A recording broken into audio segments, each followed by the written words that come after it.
नमस्कार, वीडियो की संख्या में देखते हैं महत्वपूर्ण जो जीएस है यानी जनरल स्टडीज़ है, इसकी एक टॉपिक जो है वो जीव विज्ञान यानी सामान्य विज्ञान, जिसके अंतर्गत इस अंक में या इस लेक्चर में जीव विज्ञान के अंतर्गत हम इस टॉपिक को कवर करेंगे।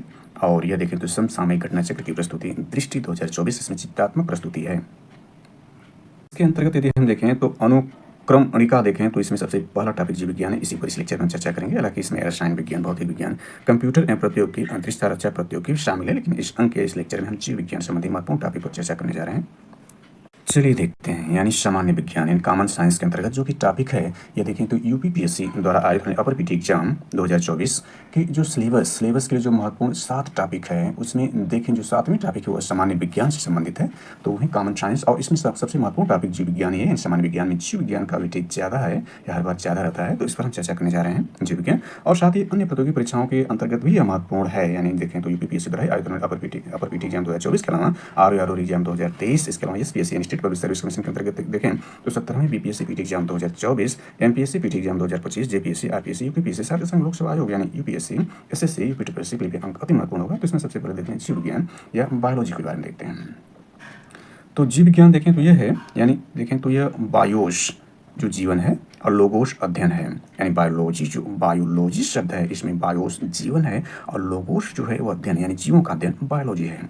जीव विज्ञान में देखा ये अरस्तु जी हैं, इसमें देख सकते हैं परिभाषा इसका देख लेते हैं, डेफिनेशन ऑफ बायोलॉजी। तो समस्त जीवधारियों का अध्ययन करने वाला विज्ञान है, यानी डेफिनेशन समस्त जीवधारियों का मतलब इसमें जीवधारी जो होते हैं वो जीव जंतु और वनस्पतियाँ समस्त जीवधारी के अंतर्गत आती हैं। देखें जो ये आपका है बायोलॉजी जो है ये 2 प्रकार की है। एक जो आपकी होगी वह यानी एक जंतु विज्ञान होता है और एक वनस्पति विज्ञान होता है। यानी इसमें देखें एक जूलॉजी होती है और एक बॉटनी होती है। यानी इसमें हम देख सकते हैं यहाँ पर देखें तो जीव विज्ञान के पिता यानी बायोलॉजी को पहले हम देख लेते हैं।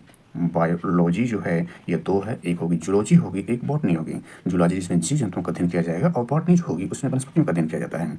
और इसमें देखें जीव विज्ञान के पिता अरस्तु, एक ग्रीक दार्शनिक जो हैं अरस्तु, वो जीव विज्ञान के पिता हैं। जीव विज्ञान या बायोलॉजी शब्द का सर्वप्रथम प्रयोग देखें तो लैमार्क और ट्रेविरेनस द्वारा किया गया था। यानी जीव विज्ञान जो शब्द इसका सर्वप्रथम प्रयोग देखें तो लैमार्क और ट्रेविरेनस द्वारा किया गया था। आगे देखते हैं तो जीव विज्ञान की शाखाएं, इसी पर हम चर्चा पूर्व में कर रहे थे। तो जीव विज्ञान की शाखाएं देखें तो एक है जंतु विज्ञान जिसको जूलॉजी कहते हैं, दूसरा देखें तो वनस्पति विज्ञान इसको बॉटनी कहते हैं। विषय क्षेत्र इसका देखें तो जीवित और मृत प्राणियों का अध्ययन, जंतु विज्ञान के अंतर्गत जीवित और मृत प्राणियों का अध्ययन किया जाता है। फादर ऑफ जूलॉजी अरस्तु कहा जाता है, यानी जो जूलॉजी के जो पिता हैं वह अरस्तु हैं। और ध्यान दें कि जीव विज्ञान बायोलॉजी के भी पिता अरस्तु हैं। वनस्पति विज्ञान बॉटनी देखें तो विषय क्षेत्र वनस्पतियों का अध्ययन होता है। फादर ऑफ बॉटनी देखें तो ये थियोफ्रैक्टस ग्रीक निवासी हैं, यानी ये जो थियोफ्रैक्टस जो ग्रीक निवासी हैं वो फादर ऑफ बॉटनी हैं। चलिए आगे देखते हैं तो इसमें यह है जैव विकास संबंधी प्रमुख सिद्धांत को देख लेते हैं। तो सबसे पहले इसमें डार्विनवाद होगा, लैमार्कवाद होगा और यहाँ पर देखें तो यह है उत्परिवर्तनवाद होगा। यानी 3 इसमें महत्वपूर्ण सिद्धांत और एग्जाम दृष्टिकोण से सभी महत्वपूर्ण है। यानी सबसे पहले इसमें डार्विनवाद को देख लेते हैं। यहाँ पर दोनों के कंपेरिजन के हिसाब से चलेंगे। तो डार्विनवाद को देखें तो इसका जनक चार्ल्स डार्विन ब्रिटिश जैव विकासवाद और वैज्ञानिक हैं। चार्ल्स डार्विन क्या है, ये ब्रिटिश के ध्यान देना है। सिद्धांत इनका क्या है, प्राकृतिक वर्णवाद है, यानी थियरी ऑफ नेचुरल सिलेक्शन है। पुस्तक इनकी देखें प्राकृतिक चुनाव द्वारा जातियों की उत्पत्ति वर्ष 1859 में आई थी। ये वेरी इंपॉर्टेंट है कि पुस्तक on the origin of species by the means of natural selection. सिद्धांत इनका देखते हैं जीवों में प्रचुर संतान उत्पत्ति यानी ओवर प्रोडक्शन की क्षमता है। जीवन संघर्ष स्ट्रगल फॉर एग्जिस्टेंस यानी जीवन संघर्ष है। विभिन्नताएं और इनकी वंशागति यानी वेरिएशन एंड देयर इनहेरिटेंस। योग्यता और उत्तरजीविता ये ध्यान देना है, पूछता है योग्यता और उत्तरजीविता किसका सिद्धांत है, तो ये नहीं कहा, चार्ल्स डार्विन का है। यानी सर्वाइवल ऑफ द फिटेस्ट या प्रकृति चयन, इसको योग्यता की उत्तरजीविता या प्रकृति चयन का सिद्धांत चार्ल्स डार्विन का है। इसके बाद देखें लैमार्कवाद क्या है, इसके जनक कौन है, तो फ्रांसीसी वैज्ञानिक जीन बस्टिस्टे डी लैमार्क हैं। सिद्धांत इनका देखें तो उपार्जित लक्षणों की वंशागति का सिद्धांत, यानी पूछता है कि उपार्जित लक्षणों की वंशागति का सिद्धांत किसका है, तो यह जो देखें लैमार्क का है। इनकी पुस्तक देखें ये वेरी इंपॉर्टेंट है। ये फिलोसफी जूलॉजिकल है, यह वर्ष 1809 में प्रकाशित की गई थी। उदाहरण देखें तो जिराफ की गर्दन का लंबा होना, सांप के पैर का गायब होना, यह उपार्जित लक्षणों की वंशागति के सिद्धांत पर आधारित है। अर्थात जिस अंग का उपयोग ज़्यादा होगा वह ज़्यादा डेवलप होगा। चलिए आगे देखते हैं तो इसमें उत्परिवर्तनवाद को देख लेते हैं। यानी तीसरा सिद्धांत देखते हैं, इसके जनक देखें तो ह्यूगो डी ब्रिज जो नीदरलैंड के हैं। सिद्धांत देखें तो उत्परिवर्तन सिद्धांत यानी म्यूटेशन थ्योरी है। प्रयोग वस्तु देखें तो सांदे प्रिमोच यानी आइनोथेरा लैमार्कियाना। कारण देखें तो गुणसूत्र तथा जीन की संख्या अथवा संरचना में परिवर्तन के कारण यह उत्परिवर्तनवाद होता है। ये तीनों ही वेरी इंपॉर्टेंट एग्जाम के चलिए आगे देखते हैं। तो इसमें जीव विज्ञान की शाखाएं यानी ब्रांचेज ऑफ देखें तो बायोलॉजी यानी जीव विज्ञान की शाखाएं देखें तो इसमें पहले देखें ये सारी शाखाएं वेरी वेरी इंपॉर्टेंट यानी इसके अंतर्गत पूछा जाता है कि इस शाखा के अंतर्गत इसका अध्ययन किया जाता है। तो इसमें देखें तो पहली शाखा जो इसकी है यानी इसमें महत्वपूर्ण रूप से 8 शाखाएं हैं। पहली शाखा देखें तो हर्पेटोलॉजी है।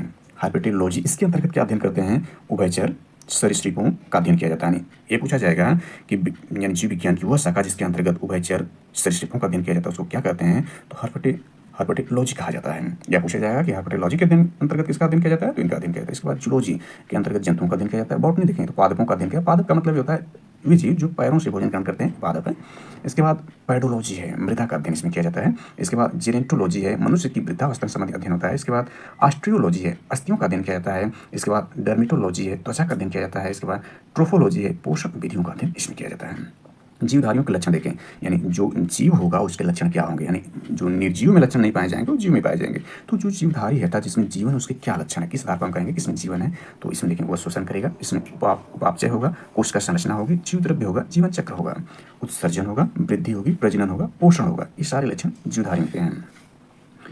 अब यहाँ पर देख लेते हैं ये है जंतु और वनस्पति में अंतर क्या है। ये पादप है, ये जंतु हैं। यहाँ पर देखें जो जंतु है तो इसमें देखते हैं पादप जो होते हैं इसमें उपस्थित क्या रहता है और अनुपस्थित क्या है, ये ध्यान देना है। तो उपस्थित इसमें क्या है? पादप में कोशिका भित्ति यानी इसके आधार पर हम देखेंगे पादप और जंतु का जो अंतर है। कोशिका भित्ति जो होती है वह पादप में उपस्थित होती है लेकिन जंतु में अनुपस्थित होती है। कोशिका भित्ति जंतु में नहीं पाई जाती। इसके बाद पर्णहरिण देखें तो पादप में उपस्थित होती है जिसके कारण जो होते हैं हरे पौधे यानी उनकी पत्तियां हरी होती हैं। यह पर्णहरिण सॉरी इसको देख लेते हैं। पर्णहरिण जो है यानी जो यह है पादप में उपस्थित होता है जबकि जंतु में अनुपस्थित होता है। प्रकाश संश्लेषण क्रिया जो पादप में उपस्थित होता है इसी इसके द्वारा जो पौधे होते हैं भोजन का निर्माण करते हैं और ये जंतु में अनुपस्थित होता है। अर्थात जंतु जो होते हैं भोजन के लिए इसी आधार पर जो है पादप या पौधों पर निर्भर होते हैं। यानी ये जो होते हैं देखें तो यह अपना भोजन स्वयं बनाते हैं जबकि जंतु अपना भोजन स्वयं नहीं बनाते बल्कि यह पादपों पर निर्भर हैं। यानी ये उत्पादक हैं और यह जंतु जो होते हैं उपभोक्ता हैं। इसके बाद तारका या सेट्रोन देखें तो यह पादपों में अनुपस्थित होता है जबकि जंतुओं में उपस्थित होता है। यह मुख्य अंतर है।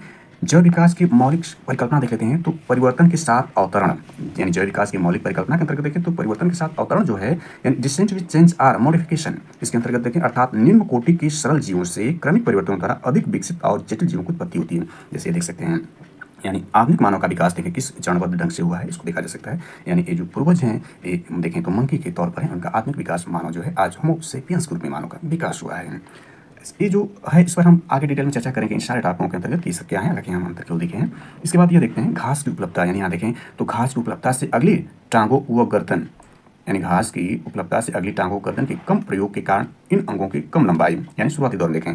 ऊंचे वृक्षों की पत्तियों खाने के लिए अगले टांगों गर्दन का अधिक उपयोग होने से इन अंगों की अधिक लंबाई यानी जब घास कम हो गए तो ये पेड़ पौधों खाने लगे जो जिराफ हैं तो इनकी गर्दन और देखें जो अगली टांगे थे वो बढ़ गई यानी इस प्रकार खाने लगे। तो लैमार्कवाद के अनुसार अंगों के उपयोग या अनुप्रयोग का प्रभाव जिराफ के उद विकास का क्रम का रेखांकित यानी ये जो लैमार्कवाद के हिसाब से इसकी व्याख्या की जा सकती है। चलिए आगे देखते हैं। यहाँ पर पृथ्वी की उत्पत्ति के बारे में जल्दी से देख लेते हैं। तो पृथ्वी की उत्पत्ति देखें तो यह इसकी अनुमानित जो वर्ष है अनुमानतः पृथ्वी की उत्पत्ति जो है देखें तो 46 अरब वर्ष पूर्व हुई थी।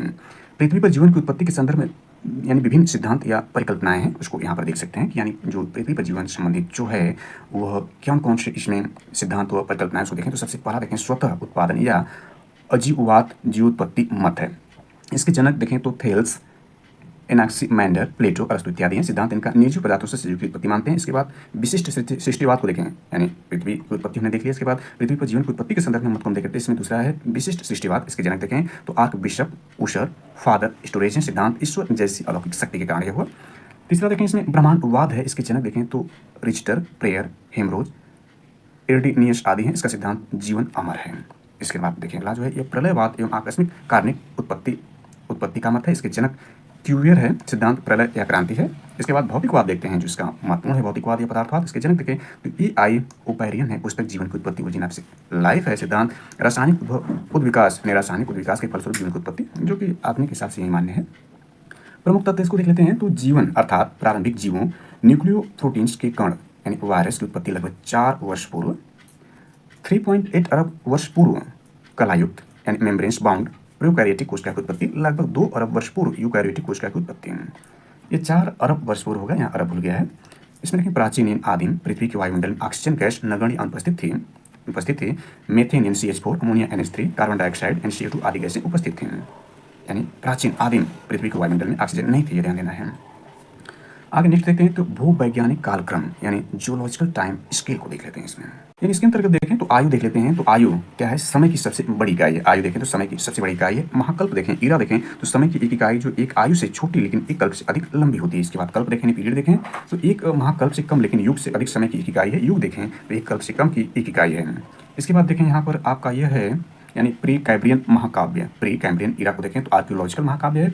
इसके बाद प्रोटीरोजोइक महाकल्प है। इसके बाद यहाँ देखें पूरा जीवी महाकल्प है, मध्यजीवी महाकल्प है, सीनोजोइक महाकल्प, इस कैम्ब्रियन महाकल्प के बारे में यह है। इसके बाद इसको हम देख सकते हैं कि पूरा जीवी महाकल्प में पर्मियन है, कार्बोफिनेरस है, डिवोनियन है, सिल्यूरियन है, ओर्डोविशियन है, कैम्ब्रियन है। और सोनोजोइक महाकल्प में देखें तो ये सारी जानकारी इसमें दी गई है, इसको देखा जा सकता है। इसके बाद मध्यजीवी महाकाव्य का यह है। इसके बाद चतुर्थ कल्प देखें तो प्लीस्टोस्टीन, होलोस्टीन है। ये सारी जानकारी इसमें कवर की गई। आगे इसमें देखते हैं तो युगों का सही कालक्रम सबसे पुराने से सबसे नए की तरफ देखें, वेरी वेरी इंपॉर्टेंट हो जाता है। इसी के आधार पर इसको देखें तो यह सबसे पुराना क्या है, पेलियोसीन है। इसके बाद ईओसीन है। इसके बाद ओलिगोसीन है। इसके बाद मायोसीन है। इसके बाद प्लायोसीन है। इसके बाद प्लीस्टोसीन है। और सबसे जो नया होलोसीन है। एक क्रम अक्सर एग्जाम पूछ देता है, याद रखना है। हालांकि यहाँ पर जो दिया गया है सारे इतना व्यापक है कि इसको याद करना आसान नहीं है, फिर भी तैयार किया जा सकता है। लेकिन एक क्रम जो है युगों का सही कालक्रम देखें, सबसे पुराने सबसे नए, एग्जाम में अक्सर पूछ देता है तो इसको याद किया जा सकता है। चलिए आगे देख लेते हैं तो प्रमुख शब्दावली, वेरी वेरी इंपॉर्टेंट है। ये प्रमुख शब्दावली जो है अक्सर एग्जाम पूछ दिया जाता है, तो उसकी प्रमुख शब्दावली को देख लेते हैं। और संबंधित उत्पाद क्या है, तो एपी कल्चर देख लेते हैं। एपी कल्चर के अंतर्गत जो है संबंधित उत्पाद क्या है, यह मधुमक्खी पालन संबंधित है। इसके बाद एक्वा कल्चर को देखें तो ये जलीय जीवों जिसमें जंतु वनस्पति का संवर्धन होता है। इसके बाद पीसी कल्चर के अंतर्गत देखें तो मत्स्य पालन होता है। सेरी कल्चर के अंतर्गत देखें तो रेशम पालन होता है। बायोनिक्स के अंतर्गत देखें तो जैविक जगत में होने वाले कार्य, गुण व सिद्धांत का अध्ययन होता है।